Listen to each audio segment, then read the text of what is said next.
आता एक मोठी बातमी, ठाण्यातील कळवा रुग्णालयात निवासी डॉक्टरांनी संप पुकारला। रुग्णालयातील ओपीडी सेवा अनिश्चित काळासाठी बंद करण्यात आली।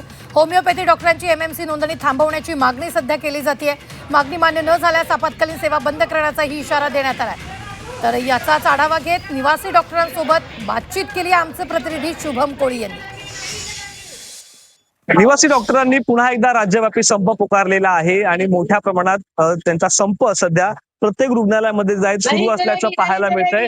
सध्या आपण आहोत ठाण्यातील कळवा येथील छत्रपती शिवाजी महाराज रुग्णालयामध्ये। या ठिकाणी देखील 150 पेक्षाही अधिक निवासी डॉक्टरांनी संप पुकारलेला आहे आणि आंदोलनामध्ये जे आहे ते सर्वच डॉक्टर जे आहेत ते सहभागी झालेले आहेत। मोठ्या प्रमाणात घोषणाबाजी सध्या हे सर्व निवासी डॉक्टर या रुग्णालय परिसरामध्ये देताना आपल्याला दिसून असतील। आपल्यासोबत काही डॉक्टर या ठिकाणी आहेत। सर, काय सांगाल, मोठ्या प्रमाणात निवासी डॉक्टरांनी संप पुकारलेला आहे, कळवा रुग्णालयातील एकूण किती डॉक्टर या संपामध्ये सहभागी झाले, काय सांगाल एकंदरीत?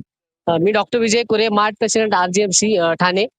तर आज जवळपास 150 निवासी डॉक्टर संपावर गेलेले आहेत आणि सर्वांनी तात्काळ ओपीडी आणि वार्ड सेवा आणि बाकी आपत्कालीन विभाग सोडून बाकी सर्व सेवांना आम्ही आज बंदी घातलेली आहे।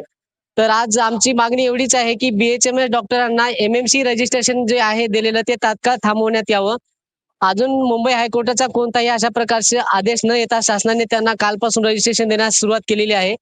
जर शासनाने आमच्या मागण्या मान्य नाही केल्या तर उद्यापासून आम्ही आपत्कालीन सेवा सुद्धा बंद करू, अशी शासनाला आम्ही ग्वाही देऊ इच्छितो।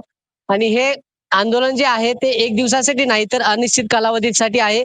जोपर्यंत शासन आमच्या मागण्या मान्य नाही करत तोपर्यंत आम्ही हे आंदोलन चालूच ठेवणार आहेत।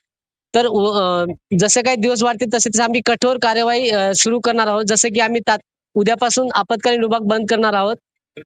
निश्चितच पाहिलं तर मोठ्या प्रमाणामध्ये डॉक्टर जे आहेत या संपामध्ये सहभागी झालेले आहेत। 150 पेक्षाही अधिक डॉक्टरांनी या कळवा रुग्णालयामध्ये संप एकंदरीत पुकारलेला आहे। 24 तासात प्रश्न मार्गी लागला नाही तर आपत्कालीन विभाग देखील बंद करण्याचा इशारा या निवासी डॉक्टरांनी या ठिकाणी दिलेला आहे। त्याचमुळे आता सरकार यांच्या मागण्या कशा प्रकारे मान्य करेल, कशा प्रकारे लक्ष देईल हेच पाहणं महत्त्वाचं असणार आहे। शुभम कोळी, झी मीडिया, ठाणे।